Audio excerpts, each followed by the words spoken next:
On the Jets side, not. Wow. You Commanders lost 2 in a row, Matthew. Yeah, but you know what? But by the way, it's all found money. We won 4 games last year. Yeah, we've lost 2 in a row. That's fine. We're 7-4, and we're playing with house money. Yep. Like again, like the preseason win total for the Commanders was like 6. That's what I'm saying when we play with house money. Like we have done much better this year than anyone had any expectations. Yep. Yeah. I hope we make the playoffs. Things aren't spiraling out of control. We're fine. Yeah. We have to beat Dallas next week. If we don't beat Dallas, then you guys can make fun of me. Fantasy Football Happy Hour with Matthew Berry, served by Applebee's. Welcome to the Fantasy Football Happy Hour.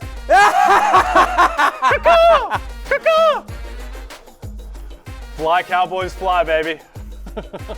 Bring it on. I like deserve it all. I deserve it all. Bring it on. Nice job, 8. Bring it on. That's what his supporters like to call him. By all means, bring it on. I deserve it all. Oh, man. You know what I am? I'm a broke. My phone's going off. Yeah, it's on television now. Yeah, I don't even care. And all seriousness, it's not that I don't care about you, lovely people watching this at home. It's that I don't care about anything at all. I'm a broken man. What you see before you is a broken man. Is that a man or a broken umbrella? I don't know. I could be either or. I could be either or. This is my weekend, guys. This is my weekend. You look sleepy. I'm down bad. I mean, I'm down. Horrendous? I don't think horrendous. Like it's all. I'm so down bad. You guys have no idea. This is my weekend. Okay. All right. So as you guys know, my son Connor, who I love, is a sophomore at Alabama. So I root for the Tide. Roll Tide. Got their ass kicked by Oklahoma. And a 5-5 Oklahoma team. Oh, and by the way, and like probably didn't matter, but like a brutal, awful touchdown called back, the Ryan Williams touchdown. Like that was an awful call. They lose by 20. No, I mean it didn't matter. I mean, well, they might have made it a game. It didn't help. It didn't help. But either way, like we got our asses kicked. Yeah. Okay, fine. I grew up in College Station, Texas. My father is still, to this day, a professor at Texas A&M University. Yeah, I met him. Yes, you met Papa Barry, exactly. And the original leather daddy. Yeah, there you go. And so I grew up in the shadows of Kyle Field. I root for the Aggies, and they lost in 4 overtimes to Auburn. Yeah. Just a heartbreaker when one of their best players just drops a tough drop and drops a 2-point conversion. In our NBA League of Assholes, I have the second highest score of the week. This gets a mention. But I lose to producer Damien, who had the highest score. I play anyone else in the League of NBA Assholes, I win by like 200 points. But I lose by 30 to producer Damien because, by the way, during the week, Cam Thomas gets ruled out. And I get the alert, thanks Yahoo, I get the alert at 7:31 for a 7:30 game. So anyway, if I'd gotten the alert 5 minutes earlier, I could have put him on my bench and gotten somebody else. But that's fine. No, it's fine. So I lose second highest thing. I faced Saquon in 4 leagues. I faced Saquon in 4 leagues last night. Well? I did not. I'm 0 for 4 in those leagues. I had a parlay going last night on Football Night in America, right? So my best bet cashes. Great. Bang. Thank you very much. 3 in a row. Happy about that. But the parlay, it's looking great. It's A.J. Brown over on the receiving yards. Boom. Saquon Barkley over on the receiving yards. Boom. I even took an elevated under. I took an alt line under 53.5. I'm feeling good throughout this game. Got like 2.5 minutes left. Eagles are running it out. They're just, stop. No. For the second straight time. They know it's going to be a run. Yeah. And Saquon runs 70 yards untouched again. Like you're at home, Rams. Have some effing pride. So that blows. And then, of course, there's the total BS, junk time touchdown to Cooper Kupp. Like, Regals, you've got them on the ropes. Have some pride. But no, they're just like, we'll just play zone, whatever. Here you go. So then the alt over hits, and I blow my parlay. It would have been 4 in a row, 2 weeks in a row. And all of that pales in comparison to my Commanders. Kevontae Turbin, Austin Siebert, Jeremy Reeves missing on the on the special teams. Like, Jeremy Reeves was an all-pro special teams player 2 years ago. Not anymore. No. Oh, Kevontae Turner. Oh, you did a spin move. I'm mesmerized. And, by the way, how about John Bates? Like, we're down 13-9. We're finally moving the ball. John Bates. Oh, ball, fumble. I wonder what it looked like when you were watching this. Yeah. Oh, wait. We actually I'm had down bad. footage of it. I'm down bad. Oh,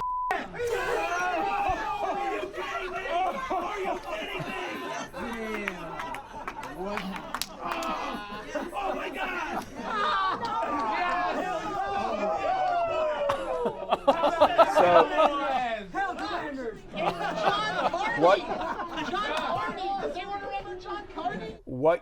What you just saw there was the screening room with me and all my NBC colleagues. You see, if you're watching that, you see Chris Sims to the left standing up, of course. Behind him, that's Lawrence Jackson watching as well. And so I'm over there on the far right of the screen, and that's me screaming, "Are you kidding me? Are you kidding me?" As Terry McLaurin is screaming flying down the sideline here. All of a sudden, "Are you kidding me? We're going to have another miracle finish here. Your miracle finish." And then like everyone's going nuts, right, and everything like that. I'm high-fiving. What you see me doing there is I'm high-fiving one of our Football Night in America producers, JK, James Kaminsky. So JK and I are high-fiving, and we're actually high-fiving over Fred Gaudelli, the legend Fred Gaudelli, in the Pro Football Hall of Fame. Fred Gaudelli, the producer of Sunday Night Football and Thursday Night Football for years and years and years and years, absolute legend. Look, here's video of me. Right, I'm so excited. Like, I'm surprised Fred hasn't fired me yet. And then producer Damien, wet blanket that he is, goes, "They still have to make the kick." I swear to God, he says that to the room. Hey, they still have to make the kick, which is a fair statement considering that Seabird had already missed an extra point and already missed a field goal. And of course, what happens because Damien puts that into the universe, knowing he was already going to beat me in fantasy hoops, so he's playing with house money too. What does he care? Producer Damien just puts that into the universe, and Seabird just. Anyway, I'm down bad, guys. Yeah. It's awful. Just put me out of my misery. Yeah. I don't even want to be here. Well, a couple things. Feel free to talk about fake football or whatever it is you guys do on this show. I don't care. One, anymore. speaking of the Life fantasy, is meaningless to me. Speaking of the fantasy basketball league, it's very disturbing. I keep getting these notifications that, like, at random hours of the night, that Matthew Berry's picked up Noah Clowney off of wires. Yeah. So that's the first disturbing part. Yeah. The second part, so Seabird. If you're disturbed, imagine being me at what have I become?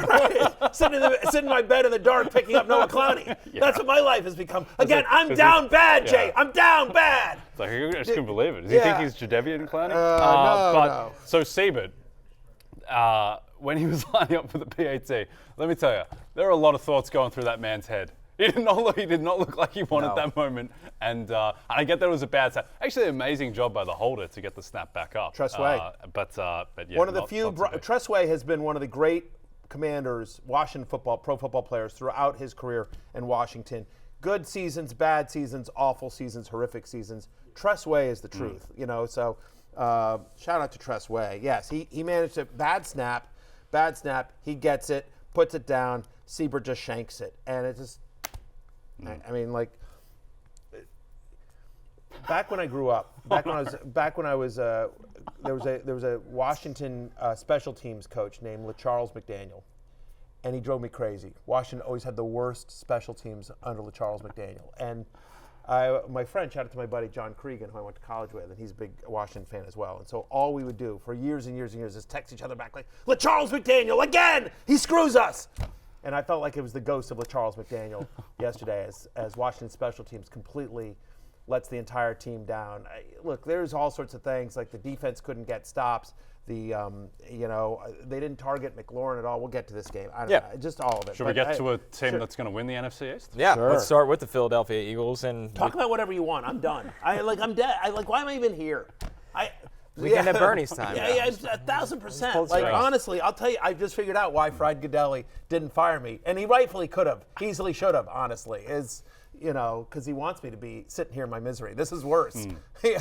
If they fire me, they'd have had to pay me out. Yes. Yeah, exactly. It gives you a way out of the suffering. Sit here on national TV and get, and have to talk through my pain. Yeah, go ahead. You should have told me Cam Thomas hurt you. I would have worn my Cam Thomas Nets jersey. Yeah, of course you have one. Yeah, I do. Of course you have maybe one. I'll wear it tomorrow. Yeah, please do. All right, Eagles-Rams on Sunday Night Football, of course, headlined by Saquon Barkley's 26 carries, 255 yards, and 2 touchdowns. He also had 47 yards on 4 receptions. That's good for over 46 fantasy points, folks. We got to hear from Saquon Barkley on a historic night. Let's hear from Saquon. That'd be great. I'm not gonna lie. I looked up and I saw I was at 173, and I said, I wish I never saw that. And it worked. Thankful for the fresh start. A big reason why I wanted to come here. Me and my family and my fiance, I've had conversation with. I think this is a spot where I can, kind of rewrite my story and feel like I can show everyone the type of player that I feel like that I can be and was meant to be. And it's working out right now. Yeah, I'd say it's working out right now. Most scrimmage yards in a game by a running back here. Saquon Barkley, his 302 yards are 5th on this list behind Billy Cannon, Adrian Peterson, Priest Holmes, and of course the Josh Jacobs against the Seahawks game. Where he was ago. questionable. He was questionable. He had missed practice on Friday. Bad and it was a late game, and so everyone benched him that week because they're like, well, he's questionable. It's a 4 o'clock game. I don't know. And then, of course, Anyway, Saquon drinks for free, obviously. What a year. I mean, he's been nothing short of phenomenal as well. By the way, I'm in a dynasty league. As long as we're talking about how down bad I am, I'm in a dynasty league that I've been slowly constructing a roster, and this is the year, right? And so I'm currently in first place, but I won't be after tonight's games, where McCaffrey did nothing for me and everything like that. But one of my main competitors in this league, I'm not going to mention anyone else in the league because they're all public figures. You guys know them. But one of my main competitors in the league traded Keon Coleman for Saquon. Wow. Yeah, exactly. Like one of the there other. an investigation? The other guy's got a really good team, and then he traded Keon Coleman to. We have one team in the league that's just a doormat. That every year this team is last and last and last and last and last, and they for some reason traded Saquon Barkley. Big Keon Coleman fan. For Keon Coleman. And by the way, there's like 3 or 4 teams, maybe even 5 that are like in the hunt. You know what I mean? Like if this particular person had said, "Hey, Saquon's available to all you contenders, make an offer." Right. I think the team would have done a lot better than Keon Coleman. Yeah, I can't believe Matt Damon made that trade. Yeah. Anyway. Unreal. Anyways, I'm down bad.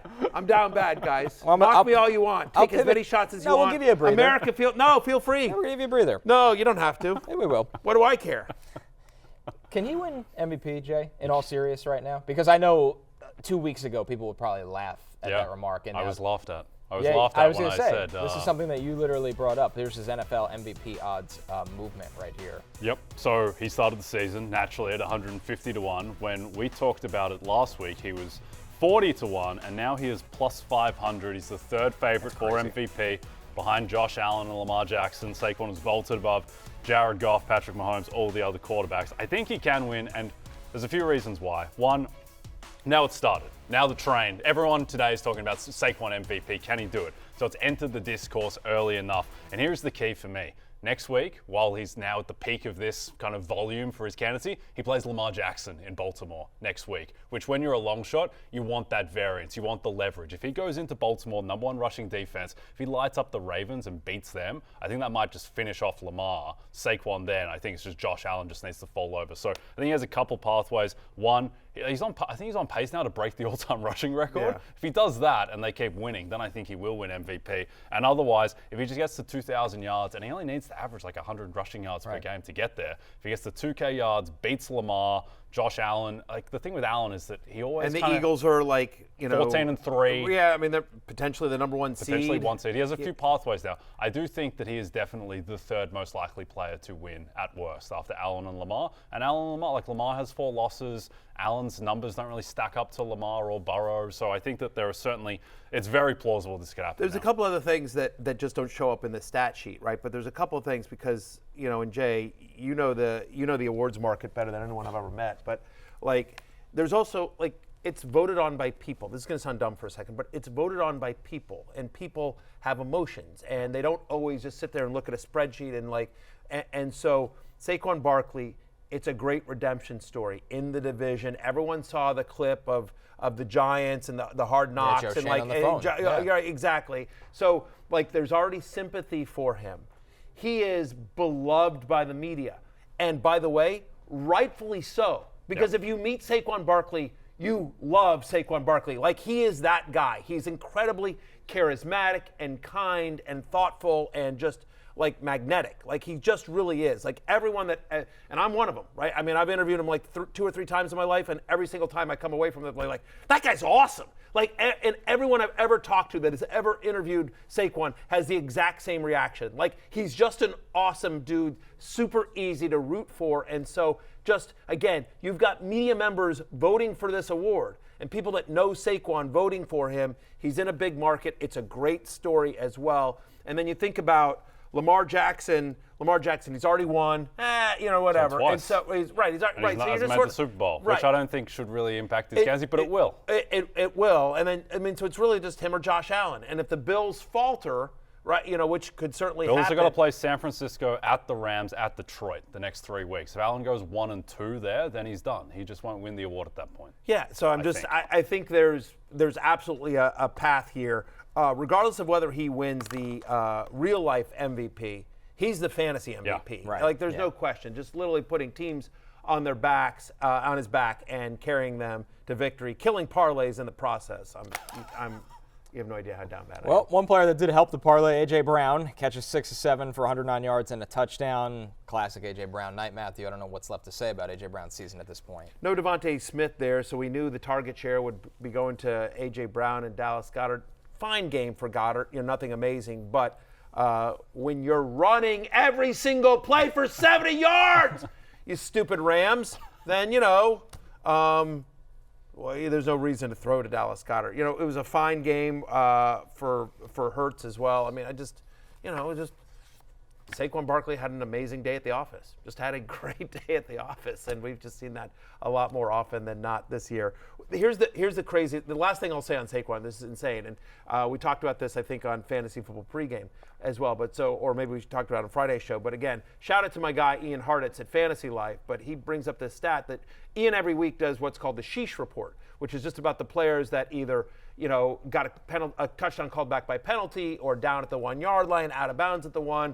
For whatever reason, just should have had a touchdown, could have had a touchdown, and just didn't score on that same drive. 9 different times this year, Saquon Barkley has been down at the 1 yard line and didn't score on that same drive, meaning like he didn't go down at the 1 and then the next time he gets in. But like, again, a lot of it's the tush push with Hurts and everything like that. So as great as Saquon's season has been, and it's been an all-timer, it could be even better. Just imagine if he'd gotten 4 or 5 of those 9 times that he's down at the 1. Like, it's just stupid, the kind of year that Saquon is having. So shout out to everyone. And I got some unbelievable responses. I asked, like, what did Saquon do to you?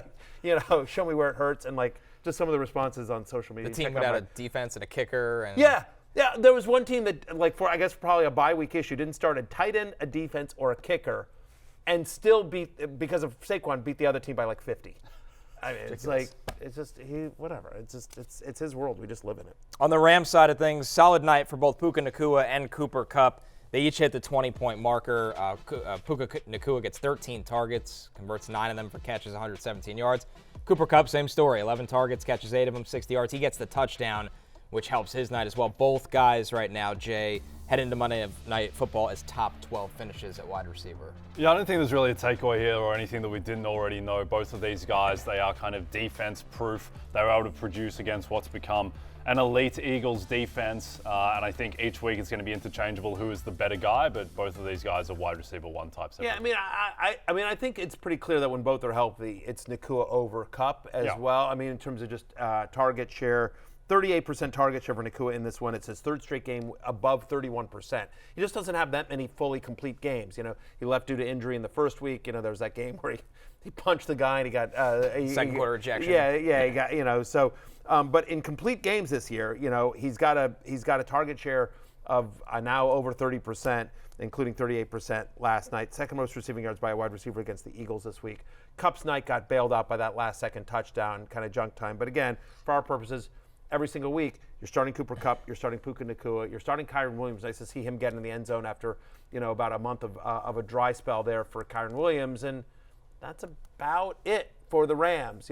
Stafford's numbers look better because of that, junk time touchdown. Yeah. But, Stafford is still like a bye-week mid-tier QB2, just kind of not somebody that adds anything with his legs and isn't throwing enough touchdowns to be relevant in QB1 leagues. Back to Cowboys Commanders leagues, here. I should say. And Cooper Rush, Matthew. I'm sorry I have to toss this one to you. Let Jay talk about Cooper Rush. You want to talk about Screw Cooper? you. Top No, 10 I'm not- quarterback I'm Cooper Rush? sitting this Top 10 one out. quarterback. Jay? What do you need? He was solid. Cooper Rush thought he did well. Did enough to win the football game in You guys Washington. talk about the rest of this game. I'm just going to, you don't mind me, I'm going look, to check my texts. I think the and- key with Rush is that he just showed an ability that he can get the ball to CD Lamb. That's and it. he could get the ball to Schoonmaker as well. But overall, I think that there was a fear after how Rush had looked in those first two games. So maybe this just isn't viable at all and this whole offense is going to sink. He looked more like the guy that he did a couple of years ago when he filled in competently for Dak Prescott. So I think the main takeaway here is just that CD Lamb, you fire him up every week, he's going to be a top 5 wide receiver also. And then Schoonmaker as well, who only has the 4 targets, but he catches the touchdown, to be fair, off a broken coverage. But he is going to be viable as well with Jake Ferguson out. Commander's side of the ball. Do you think there's something wrong with Jayden Daniels at the moment, Connor? I just wonder if the rib injury has kind of lingered throughout the year where he doesn't want to get hit there or maybe he's uncomfortable because obviously he has a very fantasy relevant game, Jayden Daniels. He's QB1 right now going into Monday Night Football. But from a football aspect, he still didn't look like the guy that was basically taking over the league the first 6 weeks of the season. I mean, it's amazing. Like, it felt like he had a bad game, and Right. he is the second top fantasy performer. Yeah, after but I mean, Matthews that's and all Saquon. like. I mean, it was a 90-yard touchdown with 15 seconds to go. Exactly. Or whatever. Yeah. They And really he runs. inflated his numbers. He runs. I mean, he had the didn't play touchdown well. run. He had over 70 yards rushing, Right. and including a rushing touchdown. So that really boosts him as well. But yeah, the numbers don't tell the story. He didn't look great for much of this game. Now credit the Cowboys defense. Listen, Micah's back. I mean, I know he's been back, but the Cowboys defense looked like the Cowboys. I know that was just a 2-shot here, but I was literally checking my text because I was so annoyed. But fine, I'll talk about this game. I just, I don't know that they're home to Tennessee, then they've got a bye, then they're at New Orleans, then they're home to Philadelphia. It gets, this is, they needed to win this game and they need to win, they definitely need to beat the Titans next week. They lost this game, look so at it's this, look at this schedule. I mean, and they got to beat the Saints in Week 15 because the end of the season, home to the Eagles, home to the Falcons, at the Cowboys. Eagles have those last 3 are no gimmies. I mean, I would say oh, you feel good about the Cowboys, but how can you feel good about the Cowboys? They just beat us. So it doesn't feel good. If the playoffs started today, they would be the 7th seed. They would be in the playoffs. But tough road to hoe coming up for the Commanders, including a game against a red-hot, all of a sudden, Titans team. So they gotta get it figured out. I think fantasy-wise for Jayden Daniels, though, the rushing it was nice to see. All right, I mean, the 90-yard touchdown McLaurin's a crazy play. But still, he'd had a decent fantasy day up until that point. It inflated it up to, kind of crazy numbers here. But it was positive to at least see that he was getting back to the running because that was the issue in the previous 2 games against the Steelers and the Eagles is that he just wasn't running. Right, he thought he might have been compromised by the injury, and obviously he was back to that version of himself in this one. Also, By the way, the other issue here is that he had to run it because no one else could. Brian Robinson gets injured in this game, comes back, leaves again. Austin Eckler, just an awful, awful hit. He's in concussion protocol. It was just that one looked bad as well. We'll talk about this more tomorrow on the waiver show, but it looks like if those guys can't get healthy for Tennessee, it'll be Jeremy McNichols and Chris Rodriguez for the Commanders in the backfield. Vikings-Bears, a bit of a thriller here, guys, at Chicago. Bears Can I just mention real quickly, before we move off of this game, and then I know we've talked about it a lot, but Cooper Rush has 5 career games against Washington. J.P. Finley, our friend at NBC in Washington, tweeted this out. Cooper Rush has 5 career games against Washington. He's 4-1 against us. He completes 66% of his passes. He's got 5 touchdowns, 0 interceptions. He's got 117 passer rating. Hail the Commanders, hail victory. Cooper Rush, the Commanders' man. kryptonite. Commanders. Who would have thought? Who would have thought? Before we move off the Cowboys, I just think it's important. Rico Dowdle, 22 touches in this one, gets 98 yards from scrimmage. Clearly, he's a starting running back. He's the guy. He's a starting running back and a viable RB2 moving forward. And as long as Jake Ferguson is out, it's nice to see Luke Schoonmaker. Luke Schoonmaker was my desperation play on Fantasy Football pregame. Why did I have to be right? Why couldn't I have been wrong? But I wasn't. Sadly, Luke Schoonmaker, 3 for 55 and a touchdown. He now has back-to-back games with 11 or more fantasy points. Busted coverage on the touchdown, but counts all the same. The Commanders and their fans, and by their fans I mean me, have some soul searching to do this week. All right, we move over to the Vikings Bears, which was I'm down bad. Headline. Jay. You'll get over it. I'm That's down all right. bad. I don't think I Maybe will. Yeah, no clowning. We'll see. I'm down bad. Titans are pesky. You should be nervous. So you're five. I'm super nervous. Will Levis is playing better. Will Levis is playing great. It was a bad interception. He got sacked 8 times. Will Levis is The bar was low, but he's playing better. He's absolutely playing better. It was a nice win for Tennessee, and we'll talk about him tomorrow on waivers. Like, Will Levis has strung together like 3 good fantasy days. Sure. Like fantasy. I think I saw this. I think JP Finley also tweeted this out, but I think the look ahead line at the beginning of the season, I think, was Titans like 7.5. And now it's like, it's like a pick? Yeah, no, I think it's Commanders like 5.5. 5.5. Yeah. But I thought it was might be 2. No, the look ahead line last week. Yes. Before was 7.5. Commanders by 7.5. Yeah, and so that's a big move through 7. That's basically like a 3.5 point move when you factor in the value of 7. Correct. So yeah, you got to downgrade the Commanders a fair bit after that debacle. Yeah, it's awful. I'm super nervous about that. I don't think we win. I think you do, but it could be ugly. All right, we'll see. Vikings Bears. This was headlined by Aaron Jones, 22 carries, 106 yards, and most importantly, gets in the end zone. We got to hear from Aaron Jones after the game on finally getting into the end zone after a cold stretch. Feels great, I feel like that's the standard, getting to 100. That's what every back wants to get to on every game. So to break that, my teammates had confidence in me. They told me before, it's going to be a big day. You're going to have 100.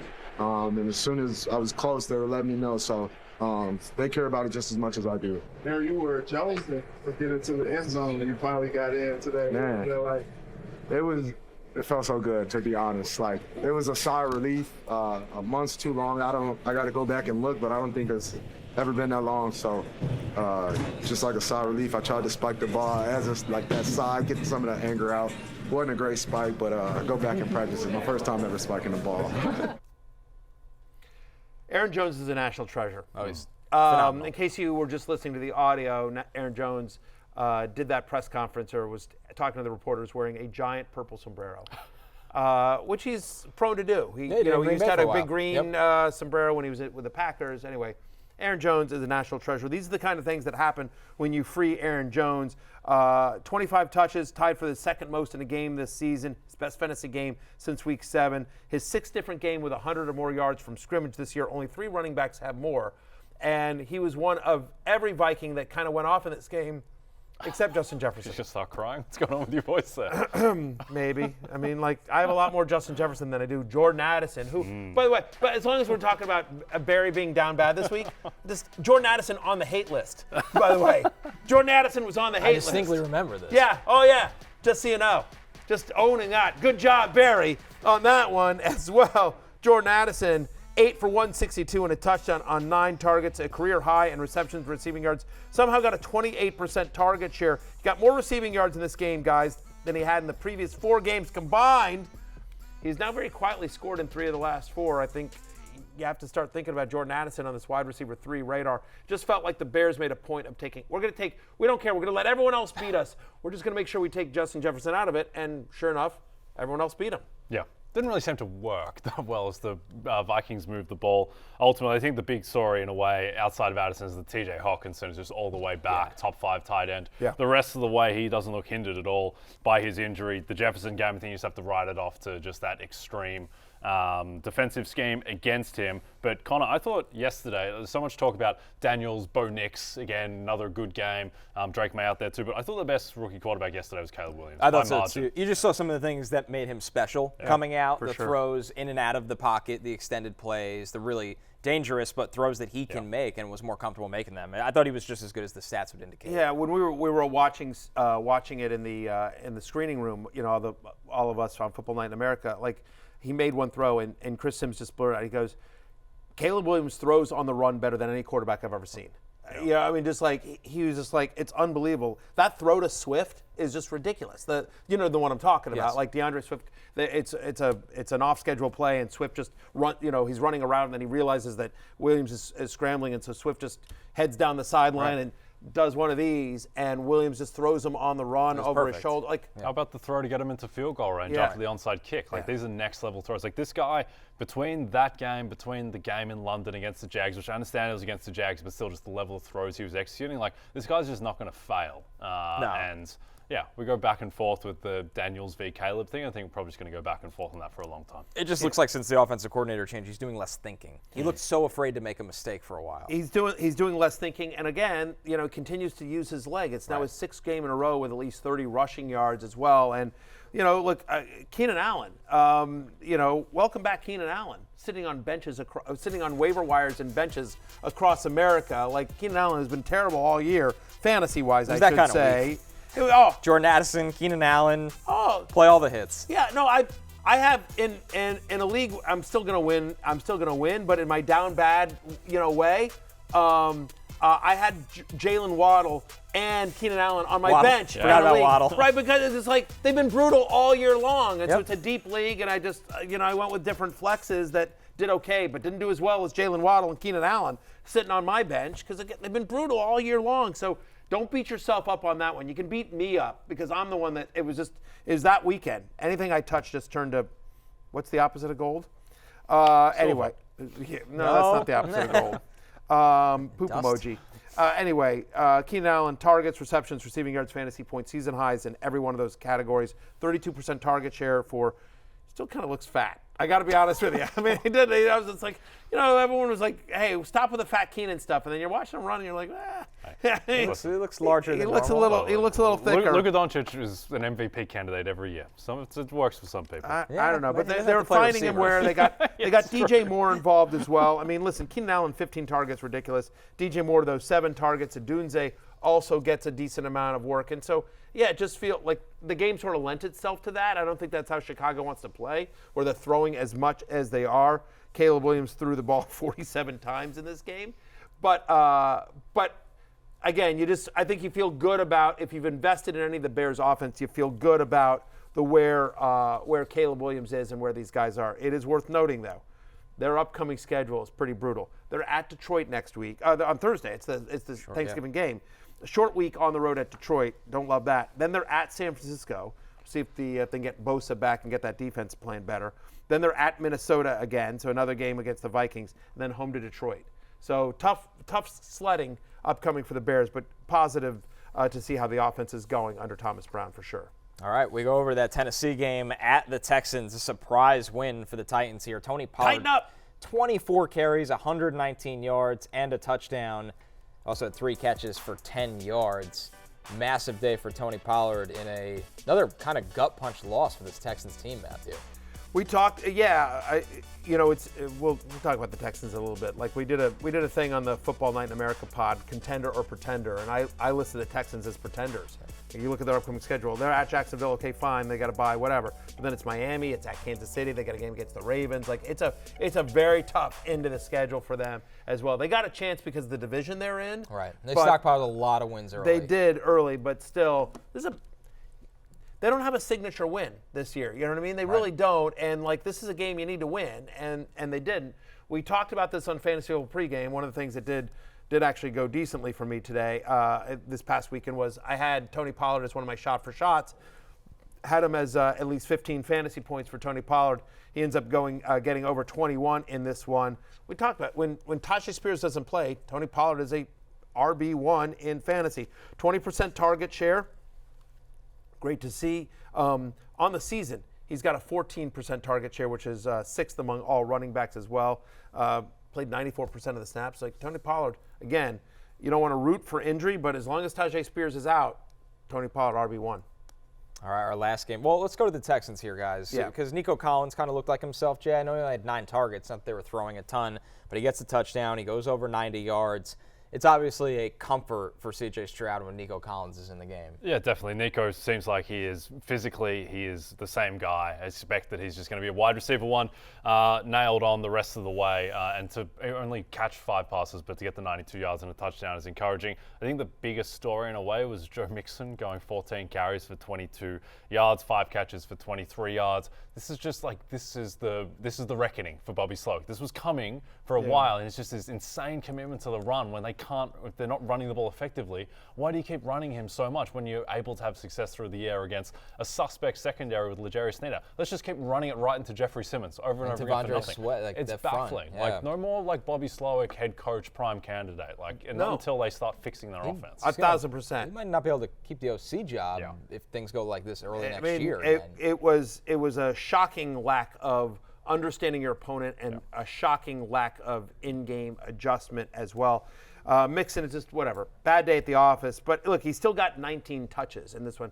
You'll take a running back on a good offense that's getting 19 touches every day of the week. Just wasn't, what we've come to expect from Joe Mixon. But there were a lot of, CMC had a bad game. We'll get to all of it. But there were a lot of big-name running backs that just didn't have good days at the office here. The other thing that I'll just say last about Nico Collins, he had 92 receiving yards. The reason I bring that up, because Calvin Ridley had 93. This was a question in bar trivia, and I picked Calvin Ridley. That's how down bad I am, is that I had to go through bar trivia to see how I did, and I finished 8-3 on the week. Literally, that's how down bad I am. Is I'm searching for anything positive in my life, and I finally got that. I'm like, well, at least I went 8-3 in bar trivia. This is the game we play at the end of fantasy football pregame every Sunday, and I'm like in third, and so I needed a big week, and so I went 8-3. Calvin Ridley get me a win by 1 yard. Yeah, your two strangest things at the moment are, one, you're just strange opposition to Sonic and Knuckles is the nickname, which is just completely fine. Like it. And then two, your continuous insinuations of election fraud with the bar trivia standings and the fact who's tracking them? Big Show. Big Show. Oh, he's very trustworthy. Aspersions on his good character. It's unbelievable. Yeah, it's very trustworthy. It's unbelievable. I have to go back and check it Yeah, myself. I don't know. It just the reporting comes out late. There's no it's sort of. I just want to see the spreadsheet. So I want to see tracking the picks. He's old school. Do we need to move to electronic balloting? Yeah, maybe. Yeah, okay. Maybe some like get Dominion in here. I just anyway, whatever. By the way, I'm down to Big Show. I need Good. Yeah, exactly. In the League of Assholes as well. So I need a Monday Night Miracle tonight too.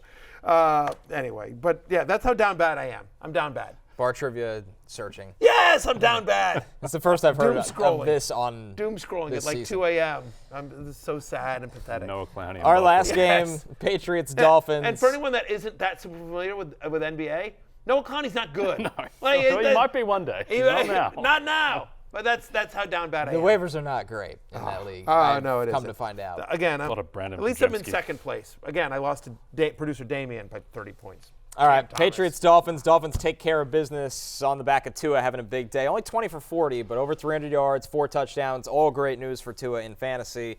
We got to hear from him after the game on the Dolphins' current win streak. Getting into a rhythm of stacking wins up in the win column. I definitely think that that's a big, morale booster for the guys in the locker room. And this is something that, they can take into this upcoming week. And, guys are feeling good. Everything feels better when you win. We'll enjoy this win, but, this next one's going to be big for us. And we're excited to go down there to Green Bay and, show everybody on primetime what we can do. Tua's excited for the big opportunity ahead after they've been clicking right now. They have been. Week 11, 3 touchdowns. Week 12, 4 touchdowns. At least 23 fantasy points in each week. And Matthew, what was crazy about this game, you hinted at earlier, the revival of Jaylen Waddle, who was borderline droppable, it felt like at some point this First season. 20-point game this season, only his second game with even double-digit fantasy points. And if you out there started him, I didn't. I'll own it. I absolutely did not. Kudos to you, but just again, it's nice, great. The Dolphins have won 3 in a row.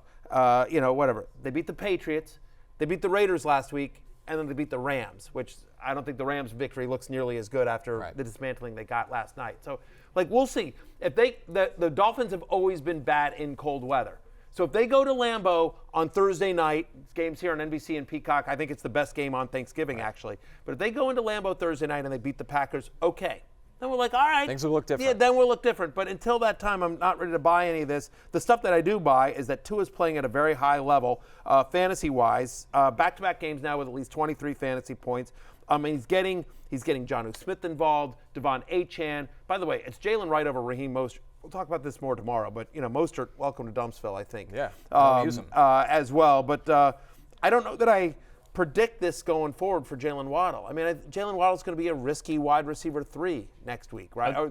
Against the Packers. I think the key is so the Patriots, they play a ton of man coverage. When it's man coverage, Jaylen Waddle should be able to do a lot more because that is where he excels. Patriots side of the ball, Rhamondre Stevenson, 8 carries for 13 yards. I don't know what to say. Like, this isn't a very good team, and they were 7.5-point dogs, and he just didn't get the volume because they were down. He's a volume and touchdown-dependent low-end RB2. In games in which he doesn't score, he averages 6.3 fantasy points per game. In this one, he got 3.3. He's been under 3 yards per carry in 4 of the last 6. Like, it's just... He's a volume and touchdown-dependent running back, so it's just always how lucky do you feel that he's going to fall into the end zone. It felt like he got into one, and then it got called back or whatever, but, I will say, for those that you watch fantasy football pregame, Pop Douglas in this game did do better than Alec Pierce. Just saying. We'll have more on that throughout the week. Here's the injuries we're tracking from Week 12. Gardner Minshew, he's going to be down the rest of the season with that broken collarbone. Both Commanders running backs, Brian Robinson got injured that ankle very early in the game. Austin Eckler has the concussion. David Montgomery left the game with a shoulder injury. Romeo Doubs is in concussion protocol. Josh Downs is now expected to be week to week with that shoulder injury and will not play this week most likely. Jatavian Sanders with a neck injury. And on the bottom of the list there, Matthew Berry, his soul. This is an injury we're watching. My soul has been crushed. We'll keep an eye on it, though. And we'll keep you updated if he'll be a game-time decision. My heart is dark. I'm sad. I got something to cheer you up. I need a hug. The National Dog Show, dogs presented by Purina, features the top dogs in the country competing for Best in Show. Watch on Thanksgiving at 12 p.m. Eastern, right after the parade on NBC and Peacock. We're taking our first break. When we're back, we got Weekend Warriors and Sunday Scaries. Right after this.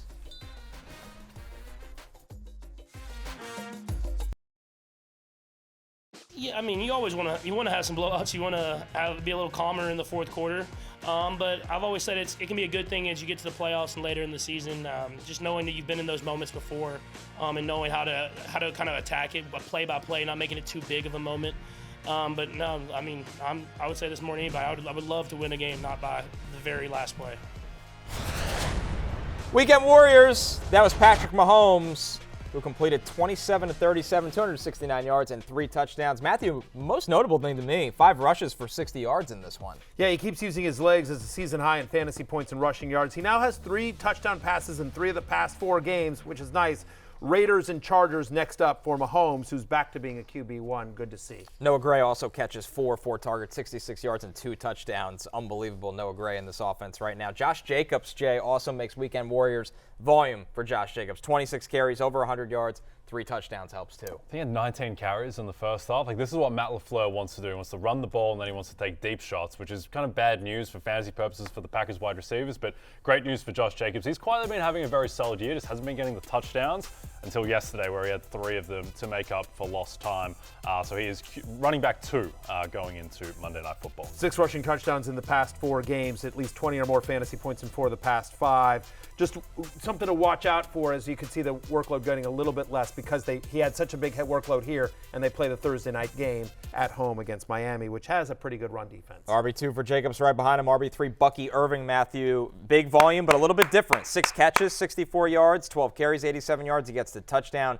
Massive day for the Bucs that the Giants got booed out of the stadium. Honestly, should have had an even bigger day because he gets down at the 1-yard line, and then they bring in Sean Tucker on one of the early drives as well. So it could have been even bigger. But the most fantasy points by a rookie running back in a game this season. He's now quietly had at least 15 fantasy points in 5 of the last 6. Season high in touches, scrimmage yards, and target share. Bucky Irving is out, and it's not getting put back into the bottle. You'll still see some Rashad White and Sean Tucker, but he's officially overtaken this backfield, and he's a top 20 running back the rest of the way. Love me some Bucky Irving. Nice try, Pete, trying to steal him from me from Zach Charbonnet. We have backup producer Pete. Stop it. Courtland Sutton with the big day, Jay, as the Broncos offense continues to roll. He caught 8 of 10 targets, 97 yards, 2 touchdowns, the best fantasy game of his career. Indeed. Since week 8, he leads the NFL in receiving yards. He's been the big beneficiary of Bo Nix taking this leap, and this offense is just rolling at the moment. And so I don't think it's going to sustain at this level. They have a tougher matchup against Cleveland on Monday Night Football next week. But Courtland Sutton, I mean, he's someone you can start with confidence at the moment because of how Bo Nix is playing. Jakobi Meyers also with a big day, 15 targets, catches 10 of them, 121 yards. Matthew, I mean, there's not a lot in this offense. Brock Bowers and Jakobi Meyers is where it's funneled through. For sure. I think his first game back last week, we were just like, it was such a huge Brock Bowers game. People were like, is Jakobi Meyers going to get that crazy target share that we sort of expected under the Turners, who were calling the plays here? And yes, indeed, 15 targets, 10 receptions for 121 yards. His 33% target share was the 4th highest among wide receivers this past week as well. Very quietly, in 5 of the last 6 games, he now has a 25% target share. Worth noting, though, it's going to be Desmond Ridder throwing him the ball, which is a little... That's a drop-off. Before you start complaining about Gardner Minshew, you didn't know how good you Can had always it get with worse. Gardner Minshew. Maybe AOC gets back, but at the moment, it looks like Desmond Ridder will be under center for the Raiders. But still, great to see that target share for Jakobi Meyers, who's always been talented when he gets the work. Trey Tucker also with 8 targets in that game for the Raiders. Our final weekend warrior, Jay, Trey McBride. He gets 15 targets, catches 12 of them, 133 yards. Not a great day for Arizona, but a big day for McBride. Tight end 1 going into Monday Night Football. Very strange day for Arizona's offense. Felt like Kyler Murray couldn't get anything going outside of going to Trey McBride. He hits career highs in targets, receptions, and receiving yards. He now leads all tight ends with a 28% target share this season. So Trey McBride, just fire him up. Clear tight end, top 5 tight end. What's crazy is how good his fantasy season's been. He hasn't scored a touchdown this year. Yeah. He hasn't scored a touchdown this year. Kyler Murray actually had him wide open in the end zone and just overthrew him. Yeah. So could have gotten his first touchdown of the season. But obviously McBride, after such a brutal start to the season for all fantasy tight ends, McBride, who went like 3 or 4 in almost every draft this year, starting to produce. By the way, when I talked about how down bad I am, I forgot to mention, my ride or die is dying. I had him as QB3 this week. He should have gone off. He was missing throws, bad pick as well. Awful. God.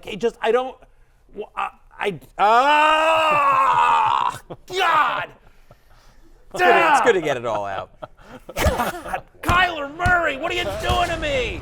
Sunday Scaries. Headlined by whatever the hell that was. We'll get to Arizona in just a moment, but we start with Jonathan Taylor here, Matthew. 11 carries, 35 yards. Here's Taylor's worst fantasy performances. Yeah, second fewest fantasy points in a healthy game in his career for a friend of the podcast, Jonathan Taylor. Season low in touches and rushing yards. Just a bad day at the office against a tough matchup. I'm not worried about it.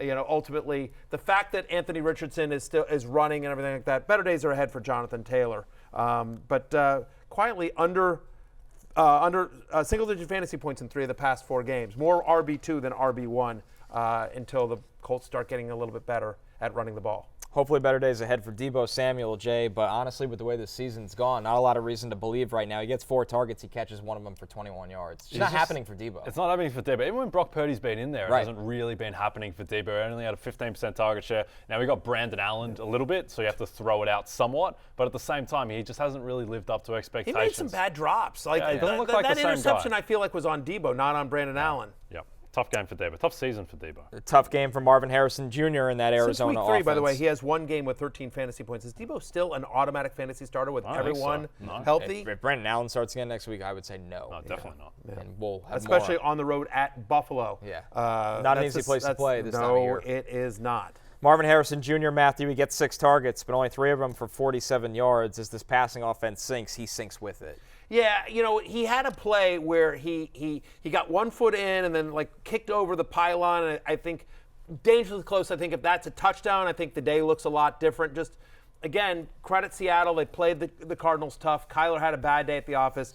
Better days are ahead for Marvin Harrison Jr., but he's now had under 8 fantasy points in 4 of his last 6 healthy games. He's a boom-bust wide receiver 3. Clearly, Trey McBride is the only guy that you feel super confident about in that Cardinals passing attack. It's officially an Applebee's Pick 6 Monday. This football season, a Pick 6 during any NFL Sunday game will unlock 6 free boneless wings the next day on Monday at Applebee's for both dine-in and to-go. And yesterday we had 2. Head to your local Applebee's today. And be sure to say your friends at the happy hour sent you. Taking our last break. When we're back, we got the Monday Night Football preview coming up with our best bets for Chargers-Ravens right after this. Eat a wing for me, will ya?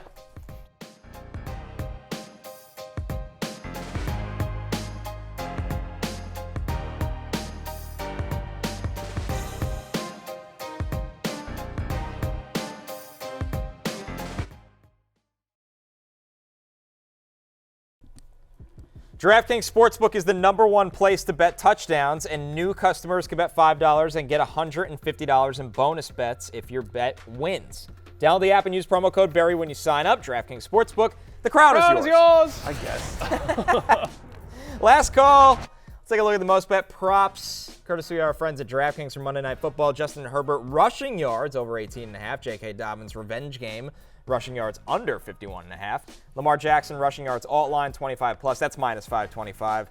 Ladd McConkey receiving yards 50+. That's an alt line minus 280. Lamar Jackson rushing yards 40+. That's another alt line at minus 155. Jay, what do you like? I like Josh Palmer over 36.5 receiving yards. 6 of his past 7 games, he's gotten to at least 36. Now he's had a couple near misses on 36 on the dot. He played more snaps than Ladd McConkey last week. There's uncertainty about McConkey's health as well, and the Ravens very prone to giving up explosive plays in the pass game. So Josh Palmer, I think, goes over 36.5 receiving yards. What about you, Matthew? I like the over on 17.5 shots of the Harbaugh's dad tonight. You think you were sick of Taylor Swift? Wait till you see the Harbaugh's dad tonight. I'm taking the over on whatever the line is.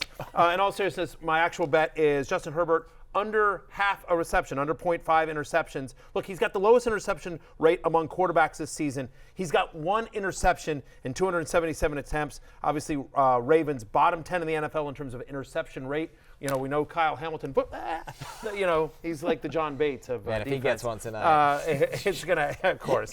Anyway, so I think Herbert stays clean. I don't think he has his second interception all season long tonight. So give me Herbert under half an interception tonight. I like Herbert a lot tonight, too. Listen, I like his over on passing, 258.5. I was a little surprised it wasn't on the public board. He's cleared this 4 of the last 5. This is his best matchup.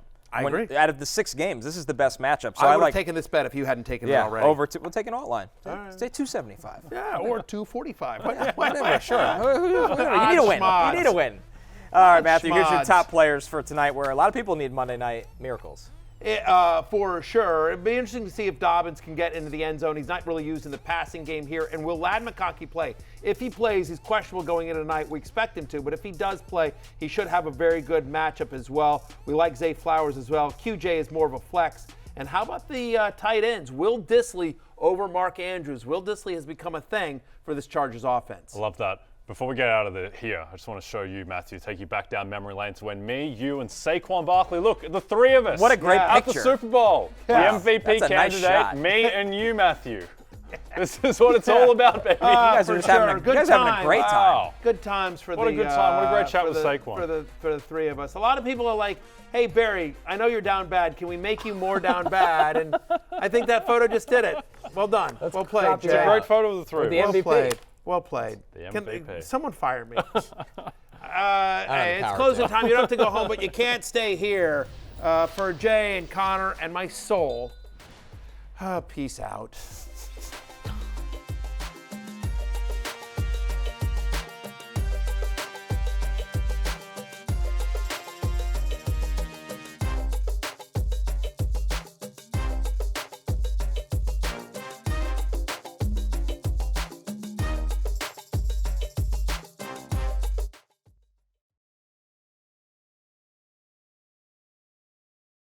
Hey, it's Matthew Berry from NBCSports.com and Rotoworld.com, and I want to thank you so much for watching whatever it is you just watched, or if nothing else, being too lazy to click out of the autoplay after this video started, after whatever it is you actually wanted to watch finished. But now that you're here, I'd like to take a moment here to ask you respectfully now, okay? I'm asking you respectfully to subscribe to the NFL on NBC YouTube channel. You'll get the latest Rotoworld fantasy news headlines, all sorts of great shows, including my own Fantasy Football Happy Hour. So go subscribe now. Again, I'm asking respectfully.